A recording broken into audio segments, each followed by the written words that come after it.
보면 누구나 겪는 과정 가운데 성장통을 겪는 것을 보게 됩니다.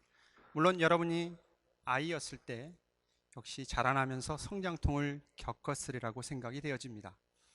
멀쩡한 아이가 발꿈치가 아프다고 그러고 무릎 관절도 아프다고 그러고 뭐 이렇게 이야기할 때 특별히 이제 다리 부분에 이렇게 통증이 있게 되어집니다. 성장통은 뼈를 싸고 있는 얇은 막과 근육 그리고 혈관, 신경 등이 아이가 자라나기 위해서 한꺼번에 이렇게 조직이 늘어나기 때문에 생기는 통증이 성장통이라고 합니다. 자라나지 않으면 성장통이 없다고 합니다. 그래서 성장통을 많이 앓은 사람은 잠자고 나면 이렇게 쑥쑥 컸다고 하는 아이들이 더 많은 성장통을 겪는다고 합니다. 커갈 때 생기는 통증 당연해야지죠. 그거는 여러분 크는 게 중요합니까? 통증을 안 겪는 게 중요하겠습니까? 여러분 아이를 키우면서 아이가 자라는 것을 그리고 거기에 통증이 있어도 자라나는 것을 원하지요. 만약 자라지 않으니까 억지로라도 이렇게 늘려서라도 키우고 싶은 게 부모의 심정 아니겠습니까? 이 성장통이 육체에 이렇게 성숙함 뿐만 아니라 그 마음이 성장하는 데 있어서도 이 성장통을 겪기도 합니다. 뿐만 아니라 이 성장통은 믿음의 과정 속에서도 이 성장통이라는 것이 있습니다. 우리는 예수 그리스도를 통하여서 하나님의 자녀가 된 사람들입니다. 성경에서는 그걸 다시 태어났다, 거듭났다 그렇게 표현하고 조금 한자를 써서 중생이라 그렇게 표현합니다. 이 예수님을 믿게 되어지면, 예수를 나의 구주로 받아들이고 내가 예수님을 믿게 되어지면 새로 태어난 사람입니다. 그래서 다시금 태어난 사람으로서 이제 자라나야 되는 것이 우리에게 주어진 숙제로 남아있지요. 만약 하나님의 자녀로 거듭나서 태어났음에도 불구하고 자라나지 않는다고 하면, 우리가 아이를 낳았는데 아이가 시간이 지나가면서 나이를 먹어가면서 자라나야 되는데 자라지 않는 것과 같은 이치가 되지요. 근데 문제는 이렇게 자라나는 과정 속에 성장통이 있다고 하는 것입니다. 아이들이 자라나면서 통과 의례로 겪는 성장통처럼 신앙이 자라나는 데 있어서는 반드시 성장통을 겪는다고 하는 것이죠. 어떤 사람의 경우는 쉽게 넘어가는 사람도 있습니다만은 어떤 사람은 몸살을 나는 경우도 있습니다. 그러나 사람이 자라나는 과정 속에서 겪는 그 신체가 자라나는 과정 속에서 겪는 성장통하고 신앙이 자라나는 과정 속에서의 성장통은 좀 다릅니다. 왜냐하면 어느 일정한 시기가 되어지면 성장통은 겪지 않습니다. 오히려 노쇠하는 아픔을 겪지요. 그러나 신앙의 길에서는 그렇지 않습니다. 끊임없이 반복되어져 가면서 간다는 것이죠. 그래서 신앙의 길에는 내리막길이 없습니다. 우리는 흔히 생각하기를 인생은 젊어서 산을 오를 때 올라가다가 이제 내려간다. 40이나 좀 넓게 가서 50 가서 내려간다라고 생각해서 다시 땅으로 내려와서 마친다라고 생각을 하지만 성경에서는 인생은 그렇지 않다라고 이야기를 합니다. 성경은 인생이 있어서 결코 내리막길이 없다라고 이야기를 합니다. 우리는 영원을 향해 살아가는 사람들 아닙니까? 그러니까 내리막길이 없지요. 그래서 우리는 우리의 생명이 끝나는 그 순간까지 끊임없이 이 성장통을 앓게 됩니다. 나이에 상관없이. 물론 성장통의 그 강도는 좀 다르겠지요. 느끼는 게 좀 다를 수 있습니다. 오늘 성경 본문의 말씀 속에서는 이 성장통이, 믿음의 성장통이 무엇이냐라고 했을 때 여러 가지 시험으로 우리에게 소개해 주고 있습니다. 여러 가지 시험. 물론 번역본마다 다른 언어를 쓰기도 합니다만은 시련, 시험, 어떤 삶에서 오는 압박감, 우리가 많이 쓰고 있는 스트레스, 다 모든 것들에게 포함되어지는 것입니다. 물론 나는 전혀 잘못이 없는데 외부로부터 오는 경우가 있고 내 잘못 때문에, 잘못된 습관 때문에 내 안으로부터 나오는 것이 있지만 그 모든 것들이 다 믿음의 성장의 과정 속에서 생겨나는 통증들이다라고 하는 것이죠. 그렇다고 하면 우리는 삶을 살아가면서 우리가 직면하는 모든 어려움과 시련과 시련과 압박감, 이 모든 것들은 당연하게 받아들여야 될 필요성이 있다는 것입니다. 지금 그 HSC가 이제 곧 있죠. 그리고 HSC 전에 이제 트라이얼이 있습니다. 트라이얼이 이제 대부분 끝났습니다. 그 트라이얼이라는 단어가 영어 성경에는 이 시련, 시험으로 표현되어 있습니다. HSC를 위한 트라이얼은 한 번만 보면 됩니다. 근데 신앙의 길에서 이 트라이얼은 매일입니다. 매일 반복된다고 하는 것이죠. 그리스도인이 삶을 살아가면서 삶 속에 직면한 모든 문제들이 다 이 시련 속에 들어갑니다. 여러분이 원하든 원하지 않든, 물론 이 세상에 있는 모든 사람들은 이러한 삶의 문제를 가지고 살아가지요. 그런데 우리가 예수님을 믿고 난 다음에 이러한 삶의 문제들을 직면하게 되어지면 우리는 당황하게 되어집니다.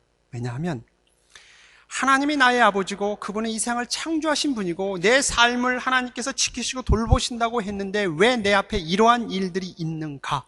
라고 질문을 하면서 하나님을 원망하게 됩니다. 거기 안에는 이런 것도 숨겨져 있어요. 하나님, 도대체 이 일이 이렇게까지, 이 지경까지 오도록 하나님은 뭐 하셨습니까? 라는 원망이 거기에 숨겨져 있습니다. 하나님이 이 세상을 만드신다고 그랬고 나를 사랑해 예수님까지 죽였다고 하는데 왜 이런 일들이 있습니까? 우리는 마치 내가 예수 그리스도를 믿고 하나님 안에 있으면 내 앞에 어떤 시련과 어려움, 이 모든 것들은 면제되는 것처럼 생각한다고 하는 것이지요. 근데 성경은 그렇게 이야기하고 있지 않습니다. 오히려 내가 예수님을 믿고 난 다음부터 이 세상으로부터 받은 어려움이 더 많다라고 이야기하고 있습니다. 왜냐하면 이 세상의 모든 삶의 원리는 하나님 없이 만들어진 것이고 궁극적으로 하나님을 거부한 세상의 원리입니다. 그래서 예수님께서 죽었습니다. 그리고 예수님이 떠났습니다. 왜요? 사람들이 거부해서. 그렇다고 하나님은 포기하지 않았죠. 성령 하나님을 보내셨죠. 그래서 성령 하나님에 대한 설교를 할 때 그런 말씀을 드렸던 걸로 기억이 납니다. 성령 하나님이 지금 이곳에 오셔서 활동하는 이유는 그것을 통해서 예수님은 이곳에 안 계시다라는 것을 보여주는 거죠. 그것이 곧 이 세상의 죄에 대한 심판이죠. 우리는 다르죠. 성령 안에서 예수님과 함께하고 있기 때문에 그게 그리스도인의 복이죠. 그러므로 예수 그리스도를 믿고 난 다음에 오히려 우리 안에는 너무나 많은 시련들이 있습니다. 예수를 믿는다고 하는 이유 때문에 어려운 일들을 당하게 된다고 하는 것이지요. 그런데도 우리는 자꾸 좋은 일은 내게 일어나지 않을 거라고 하는 착각을 갖고 삽니다. 실험 가운데 이런 실험이 있습니다. 인간의 착각에 대한 실험을 하는데 지나가다가 우연히 복권을 떨어뜨립니다. 그러면 그걸 보고 있던 사람이 복권을 떨어뜨리고 지나가니까 거기 앉아있던 사람이 복권을 줍습니다.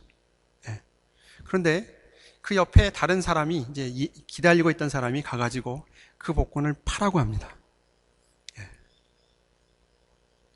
그러니까 안 된다고 다시 또 파라고 하면 돈을 점점 더 올려줍니다. 근데도 안 팝니다. 실험을 했습니다. 여러분은 어떨 것 같습니까? 지나가다가 누가 길가에 서 있는데 누가 지나가면서 거기에 복권을 떨어뜨리고 갑니다. 딱 주웠어요. 근데 이번 주 거예요. 근데 옆에 사람이 와가지고 그걸 파라고 합니다. 내가 10달러 줄게 파십시오. 내가 20달러 줄게 파십시오. 30달러 줄게 파십시오. 여러분 어떻겠습니까? 가격이 올라가면 올라갈수록 여러분의 마음속에서는 안 팝니다. 실험 가운데는요, 죽자마자 옆에서 얘기하니까 도망가는 사람도 있습니다. 왠 줄 아십니까? 왠지 이 복권은 당첨될 것 같은 착각을 합니다. 근데 전부 꽝인데. 우리의 인생 가운데 그렇게 생각하는 사람이 있습니다. 성경의 많은 부분이 그리스도인이 이 땅의 삶을 살아가면서 고난을 당한다 그렇게 이야기를 합니다. 지금 야고보가 지금 보내고 있는 이 편지, 야고보서는 이제 공동서신이라고 이야기를 합니다. 공동서신은 한 교회에 보낸 편지가 아니라 고린도 교회나 데살로니가 교회나 이렇게 한 교회에 보낸 편지가 아니라 흩어져 있는 교회들에게 보낸 편지라 그래서 공동서신이라 그러고 회람서신이라 그런 이야기를 합니다. 핍박으로 말미암아 흩어져 있는 당시 그리스도인들에게 보내는 편지가 바로 야고보서입니다. 그 첫 번째 문안 인사한 다음에 첫 번째 나온 얘기가 시험에 대한 얘기죠. 예. 여러분 단 하루도 시험거리 없이 지나간 적 있습니까? 오늘 하나님의 말씀을 듣고 하나님 나를 사랑하구나, 나 이제 믿음으로 승리하겠다라고 나가는 순간부터 여러분 어떻습니까? 예. 이 트라이얼을 매일매일 반복되는 이 트라이얼, 이 시험, 그것은 당연하다고 하는 것이 성경이 우리에게 가르쳐주는 내용입니다. 그 스카펙이라고 하는 사람이 아직도 가야 할 길에서 이런 이야기를 썼습니다. 대부분의 사람들은 삶이 어렵다라는 이 쉬운 진리를 깨닫지 못하고 살아간다. 삶이란 대수롭지 않으며 쉬운 것이라고 생각한 나머지 살아가면서 부딪히게 되는 문제와 어려움이 가혹하다고 불평을 하게 된다. 사람들은 흔히 자신의 문제만 가장 특별하다고 생각하며 왜 다른 사람들은 당하지 않는데 자신과 가족이나 자신이 속해 있는 집단만 이같이 고통스러운 문제를 안고 살아가는지 불평을 한다. 혹시 여러분은 어떻습니까? 내가 예수님을 잘 믿음으로 말미암아 이런 일이 없다고 생각하고 우리 교회는 이런 일이 없을 거라고 생각하지만 당연하다라는 것을 받아들여야 됩니다. 그러면 우리는 그 다음 질문을 던지게 되어지죠. 트라이얼 보는 학생이 왜 이 시험을 봐? 라고 하면 의미 없지요. 학생이기 때문에 당연히 받아들여야죠. 그러면 어떻게 이것을 볼 것인가라고 다음 단계로 나아가게 되지요. 이 시련이라고 하는 것, 이 시련은 외부적이든 내부적이든 스트레스 다 포함해서 살아가는데 받는 그 모든 압박감 다 포함해서 이 시련을 하나님께서 우리에게 어떻게 사용하고 있는지에 대해서 살펴보게 되어지면 우리는 이 시련의 또 시험, 이것을 받아들이는 데 있어서 좀 마음이 달라질 거란 생각이 듭니다. 3절 말씀에 가게 되어지면 이런 말씀이 있습니다. 믿음의 시련을 통하여서 우리의 인내심이 성장한다라는 것, 그것을 우리에게 가르쳐주고 있습니다. 다시 얘기하면 이 말씀은 그리스도인으로서 거듭나서 성장해 가는데, 자라나는 데 있어서 꼭 필요한 것이 있다고 하면 그것이 시험이다라는 것이죠. 그래서 그것을 오늘 설교 제목으로는 성장을 위한 영혼의 발돋움판이라 그렇게 썼습니다. 발돋움, 한 발을 딛고 그 다음 나아가기 위한 발돋움판으로 하나님께서 우리에게 허락하신 것이 시험이다라는 것이죠. 우리는 당황하죠. 그러나 그렇다는 것입니다. 런던 올림픽이 끝났습니다마는 거기에 양학성 우리 체조 선수가 금메달을 따면서 보여주는 그 놀라운 체조 기술이 많은 사람들이 놀랬죠. 많은 사람들이 찬사를 보냈습니다. 그렇게 높이 올라서 인간이 그런 그 멋진 모습을 보일 수 있겠는가라고 우리가 감탄을 했습니다. 근데 거기에 뛰어오르기 위해서 밟아야 될 판이 있죠. 그것이 발돋움판 아닙니까? 밟아야만이 뛰어오를 수 있죠. 밟지 않고는 뛰어오를 수 없습니다. 우리가 직면하는 모든 삶의 문제들은 우리가 밟아서 더 나은 신앙으로 자라날 수 있도록 하기 위한 하나님의 배려라고 하는 것을 기억할 필요성이 있습니다. 그것을 밟아야 믿음의 신앙의 날갯짓을 할 수 있다는 것이죠. 그것이 없으면 날아오를 수 없다는 것입니다. 그래서 하나님은 그것을 우리에게 허락하십니다. 그래서 4절 말씀에 가면 여러분이 하는 모든 일을 참고 견디어 조금도 부족함이 없는 완전하고 성숙한 사람이 되십시오. 그렇게 우리에게 요구하고 있습니다.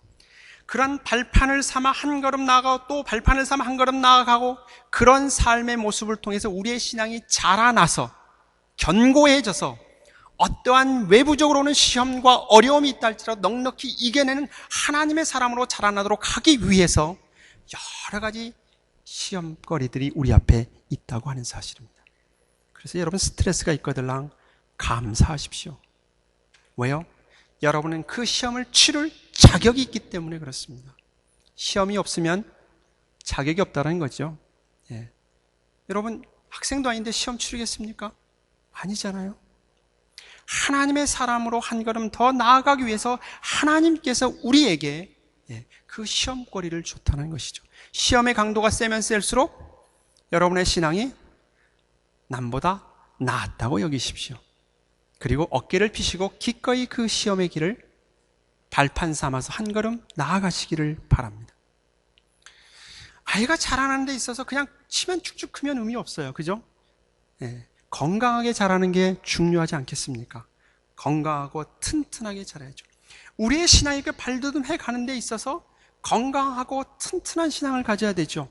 그래서 어떠한 시험과 어떤 외부적으로 오는 것을 통해서 다 이겨낼 수 있는 그런 믿음을 가져야만이 건강한 신앙인으로서 자랄 수 있고, 하나님께서 원하시는, 궁극적으로 하나님께서 원하시는 그 복된 자리로 나아갈 수 있게 되지요. 이렇게 자라는 데 있어서 가장 방해되는 게 있습니다. 그것이 무엇이냐면 병균이죠. 세균입니다.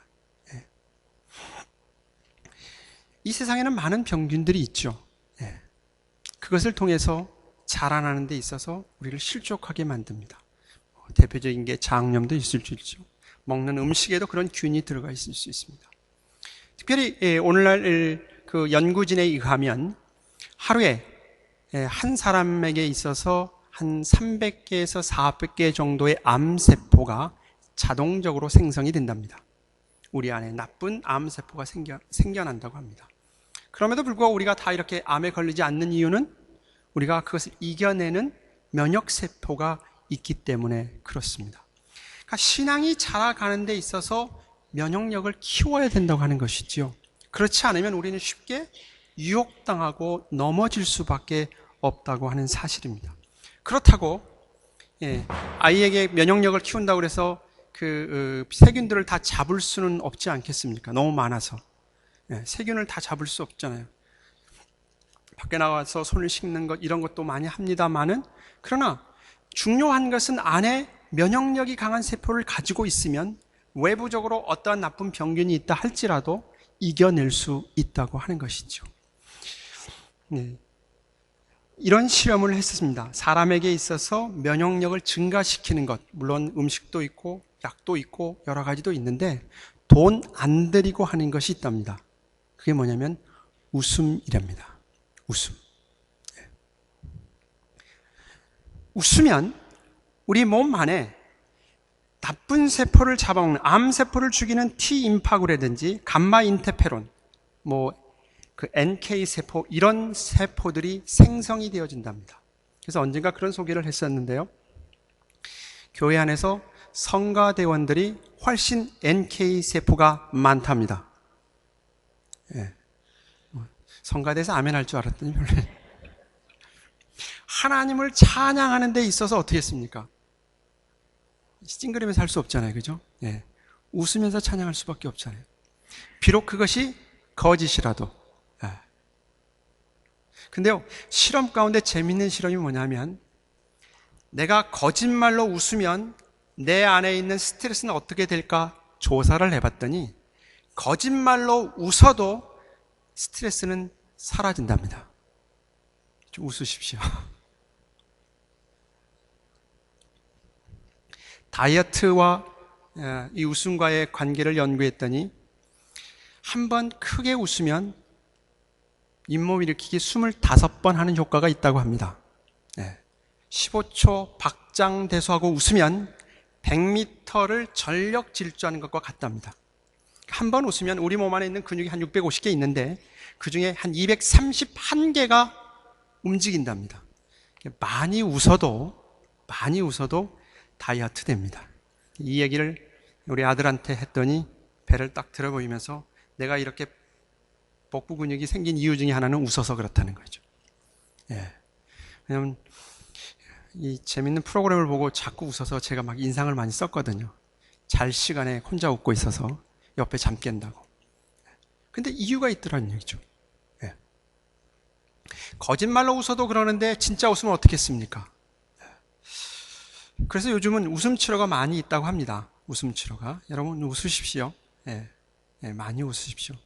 그래서 시험이 왔을 때 그걸 어떻게 받아들일 것인가라고 했더니 오늘 2절 말씀이니까 기뻐하라 그랬습니다. 기뻐하라고. 여러분 어려움, 짜증나는 일, 힘든 일, 압박감, 여러분의 스트레스를 높이고 있는 그 상황에서 웃을 수 있겠습니까? 근데 웃어야 된다는 거예요. 좀 너무 비약했나요? 기뻐하라는 것이죠. 그 시험을 기뻐해라. 그래야 우리 안에 있는 믿음의 명령력이 생겨서 그것이 쌓이고 쌓여서 더 강화해져서 어떠한 외부적인 시험이 있다 할지라도 다 이겨낼 수 있다라고 이야기를 합니다. 제철소에서 철을 만들 때 불의 온도를 얼마큼 높이느냐, 그러니까 어떤 불의 온도를 통과하느냐에 따라서 그 강도가 달라진다고 합니다. 강한 온도를 통과한 철은 강도가 더 높아지고 낮은 온도의 불을 통과한 철은 그만큼 낮아진다고 합니다. 그러므로 우리의 몸이 더 강해지려고 하면 이러한 시련들이 많으면 많을수록 좋다는 것이죠. 그러니까 시험이 없도록 주기도문에도 그런 기도가 있습니다. 기도하겠지만 그것이 오거들랑 기꺼이 웃음으로 맞아들이고 여러분의 몸을, 여러분의 신앙을, 여러분의 삶을 한 단계 업그레이드 시키는 그런 기회로 삼으시라는 것이죠.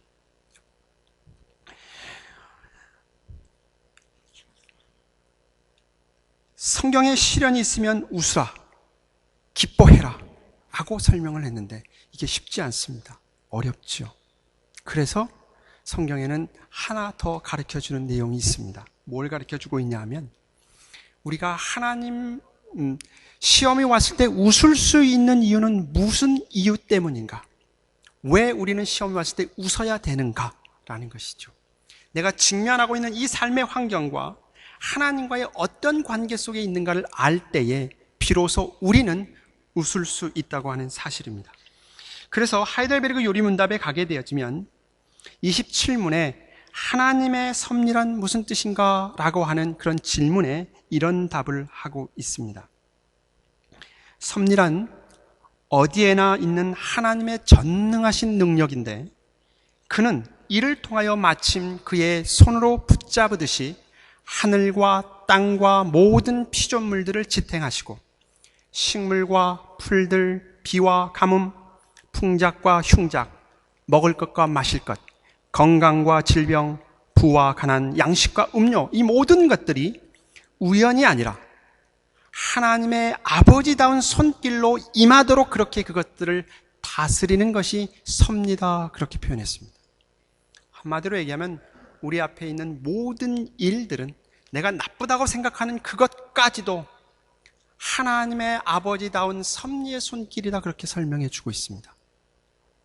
이 사실을 알게 되어지면 우리는 우리 앞에 놓여져 있는 삶의 문제들을 다시 보게 되지요.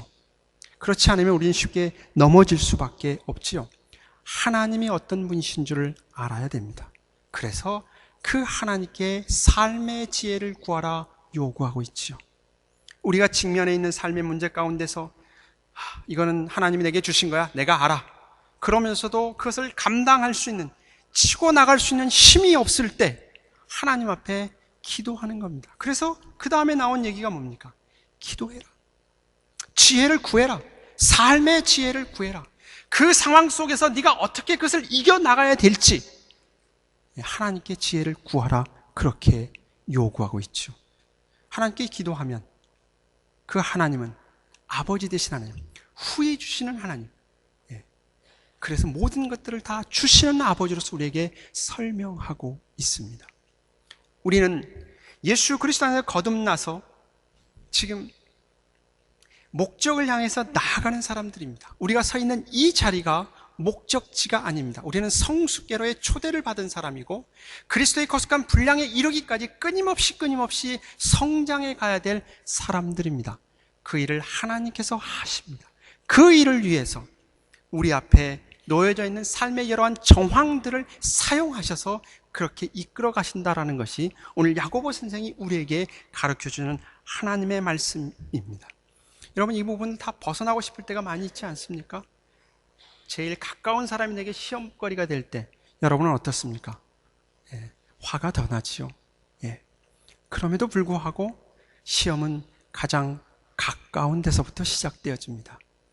여러분의 믿음의 척도는 어디서 드러나냐 하면 여러분의 가장 가까운 사람에게 어떠한 자세로 내가 드러내는가라는 것이 여러분의 믿음의 척도가 되어집니다. 멀리 있는 사람에게 잘하는 것 다 잘합니다. 가까이에 있는 사람에게 어렵죠. 그래서 삶의 지혜를 구하는 겁니다. 지혜하면 떠오르는 인물이 있죠. 솔로몬이 있습니다. 솔로몬. 네. 솔로몬이 하나님 앞에 지혜를 구했습니다. 어떤 지혜요? 네. HSC 잘 통과할 수 있는 지혜요? 그런 지혜가 아니었습니다. 열왕기상 3장 9절에 가게 되어지면 이런 말씀이 있습니다. 저에게 주님의 백성을 다스릴 수 있도록 옳고 그름을 가려 판결할 수 있는 지혜를 주십시오. 네. 하나님께서 주신 이 백성들을 하나님의 뜻대로 올바로 다스리기 위해서, 옳고 그름을 분별할 수 있도록 하기 위해서, 재판할 수 있도록 내게 지혜를 달라 그렇게 기도했습니다. 하나님의 백성들이 하나님의 혜택을 받아서, 하나님의 말씀을 혜택을 받아서 골고루 혜택이 누력할 수 있도록 하기 위해서 하나님 내게 지혜를 주십시오. 그렇게 기도했습니다. 만약 주님께서 지혜를 주지 않으신다면 이 많은 백성들을 내가 어떻게 다스리겠습니까? 라고 하나님 앞에 기도했습니다. 여러분, 우리는 하나님께 지혜를 구해야 되죠. 우리의 삶이 얼마나 복잡해졌습니까? 나이 한 살 더 먹으면 더 먹을수록 삶은 복잡해지지 않습니까? 여러분, 아이가 자라면 참 힘들다고 그러지만 아이가 점점 자라면 자랄수록 문제거리가 커지지 않습니까? 이런 복잡한 삶의 환경 구조 속에서 내가 믿음을 가지고 산다고 하는 것 참 어렵습니다. 그래서 우리는 끊임없이 하나님 앞에 삶의 지혜를 구해야 됩니다. 그 삶의 지혜를 구할 때에 그것이 메인이 되어지고 그 다음에 엑스트라는 그 나머지입니다. 근데 우리는 자꾸 엑스트라에게 눈이 가 있죠. 엑스트라에게 눈이 가 있습니다. 중요한 메인에게 포커스를 맞추지 못하고 엑스트라에게 자꾸 눈이 가 있음으로 인해서 정말 하나님으로부터 오는 기쁨과 즐거운 감사, 그를 통해서 우리의 삶의 풍성함을 누리지 못하고 맨날 얼굴을 찡그리게 된다는 얘기죠. 솔로몬이 구했던 지혜는 하나님의 백성으로서 하나님의 백성을 어떻게 올바른 길로 인도해 갈지에 대한 지혜를 구했습니다. 여러분의 삶 가운데서 내가 이것을 해야 될지 저것을 해야 될지 그런 갈림길에 있을 때, 어떠한 태도를 취해야 될지 갈림길에 있을 때 하나님께 지혜를 구하십시오. 하나님의 뜻이 무엇인가를 물으시라는 겁니다. 하나님께 내가 어떻게 선택하는 것이 하나님이 기뻐하는 일인지를 그것을 물으시라는 겁니다. 그게 삶의 지혜입니다. 그랬을 때 우리의 삶은 훨씬 더 풍성한 삶을 살 뿐만 아니라 예수 그리스도를 통해서 가져온 그 놀라운 은혜를, 그 풍성함을 나누며 살아갈 수 있게 된다고 하는 것입니다. 이솝 우화 속에 이런 이야기가 있습니다. 당나귀 한 마리가 빈 우물에 빠졌습니다. 농부가 이 빈 우물에 빠진 이 당나귀 어떻게 꺼내보려고 하는데 꺼낼 수가 없습니다. 그래도 다행인 것은 이 당나귀가 늙은 당나귀였기 때문에 포기하기로 했습니다. 그리고 평소에 이 우물을 그냥 메꾸려고 생각했습니다. 그래가지고 그 우물을 그냥 메꿔버리자. 그래서 흙을 터서 메꾸기 시작합니다. 이솝 우화입니다. 자, 우물 속에 빠져있던 이 당나귀가 주인만 쳐다보고 있는데 위에서부터 내려오는 것은 흙이 내려옵니다. 자기를 덮으려고. 아우성을 치죠. 나 이제 죽는구나. 살기 위해서 아우성을 칩니다. 그래도 주인은 어떻게 해요? 그냥 흙을 집어넣죠. 근데 얼마큼 흙을 집어넣는데 소리가 안 나는 거예요. 안에서. 아직 죽을 때는 안 된 것 같은데 왜 소리가 안 나지? 그래가지고 궁금해서 그 우물 속을 들여다봤습니다. 그 안에서 당나귀가 뭐 하고 있었냐면 자기의 머리 위로 날아오는 그 흙을 털고 밑으로 보내서 발로 밟습니다. 또 주인이 흙을 보내면 털고 발로 밟습니다. 그럼 결과는 어떻게 되겠어요? 자기를 죽이려고 하는 그 흙을 발판 삼아서 우물에서 나왔습니다. 오늘 본문의 말씀이 하나님께서 때로는 내가 감당하기 힘든 그 어려운 시험들, 모든 삶의 문제들을 허락하신 이유는 우리를 죽이기 위한 것이 아닙니다. 여기에 나오는 농부는 당나귀를 죽이려고 했지만 하나님은 그렇게 우리에게 사용하신 것이 아닙니다. 그것을 발판 삼아서 우리의 믿음이 끊임없이 자라나서 이 세상의 어떠한 시련, 어떠한 병균 속에서도 이겨내서 하나님의 이름을 드러내는 그런 복된 삶을 살도록 하기 위해서 허락하신다는 사실을 여러분 기억하시기를 바랍니다. 여러분의 가정의 문제나 우리 교회 안의 문제나 마찬가지입니다. 그런 시각으로 문제를 보게 되어지면 우리의 삶은 훨씬 더 풍요로워질 수 있습니다. 신앙의 길은 단거리 경주가 아닙니다. 성숙을 향해 끊임없이 달려가야 될 마라톤 경주이죠. 그래서 성령 하나님을 보내셨습니다. 성령 하나님과 함께하는 이 믿음의 여행, 이 믿음의 경주 속에 우리는 수많은 크고 작은 삶의 문제들을 만납니다. 여러분, 그러한 삶의 문제들을 만날 때 주저하지 마십시오. 그러한 문제들은 여러분의 믿음을 한 단계 성숙시키기 위한 발돋움판이라는 사실을 기억하십시오. 우리 교회 안에 있는 어떤 문제들 또한 우리 교회가 더 성숙해 나가기 위한 발돋움판이라는 사실을 여러분 잊지 말기를 바랍니다. 그러면 문제들을 만나걸랑 기뻐하십시오. 발돋움판으로 삼아 주님과 함께 힘차게 날아오른 그런 멋진 신앙, 멋진 교회, 여러분의 가정들이 되시기를 진심으로 바랍니다. 기도하겠습니다.